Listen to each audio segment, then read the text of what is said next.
It was apparent to me when I bought the farm that this was a really rich, dynamic environment.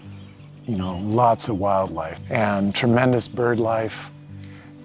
This farm sits in a spot where it's kind of right on the edge of a bunch of different kinds of landscape types. So when I started farming, I wanted to make sure that the way in which I laid out the farm and my farming practices wouldn't have an impact on that rich biodiversity. It's very important to us that the farm supports all kinds of life, and in fact that we mitigate for any habitat that might be lost due to the cultivation of the land that we do farm. We've approached the farm as a working ecosystem, not just an agricultural parcel. So we're trying to integrate wildlife habitat and biodiversity into the farm. We'd have hedgerows, we have vegetated borders that attract beneficial insects and birds, of course.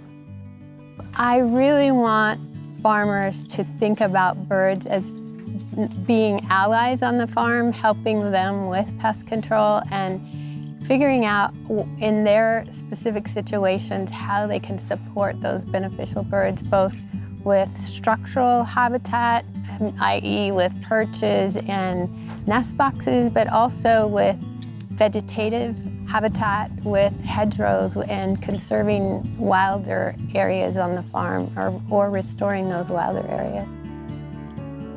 As farmers, it's often very well recognized the negative impacts that birds can have on production. It's very visible when they eat a strawberry or some other kind of crop. However, we also know that birds can have really big economic impacts that are positive for farmers. So for example, we know birds are eating the bugs that eat strawberries in California. My other work in Costa Rica has shown that having birds around really saves the farmers a lot of money by controlling the coffee's primary insect pest, the coffee berry borer. And by having more forest around these farms, you can boost up the abundance of these birds that then come onto the farms and provide this benefit to the growers.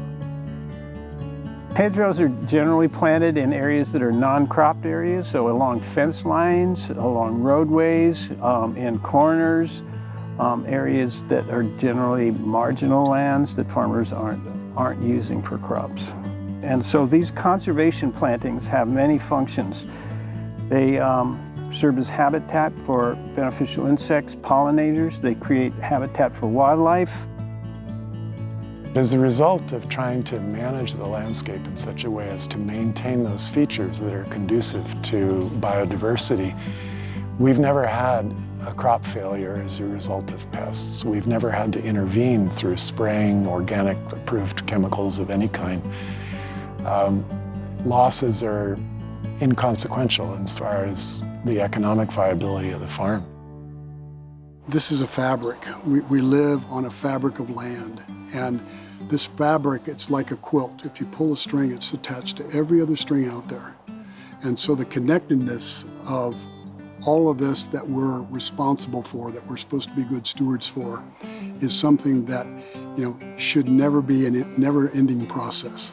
Because birds come into play because they're wonderful indicators by their presence or absence. You know, we see them, we hear them. In this habitat, we have oak woodlands, and we have a number of species that should be there. So acorn woodpeckers and oak titmice and western bluebirds. If those oak woodlands are healthy, those birds, you're going to see them and hear them right away. So there are fields over on the other side of the farm where there's a tree right in the middle of the field. And when I'm doing tractor work, I tractor around the tree. And later in the summer, there will be 150 to 250 swallows that come in the afternoon to feed on the insects that are flying around. And they will be milling around in the air in just fantastic numbers. They're beautiful to watch. But just with some unknown signal, they will swoop over to like that tree that's in the middle of a farm field, and they all land at once. And they'll be in there chattering away for 3, 4, 5 minutes, and then suddenly they'll just explode out of the tree and go back to feeding. And it's a fantastic thing to watch.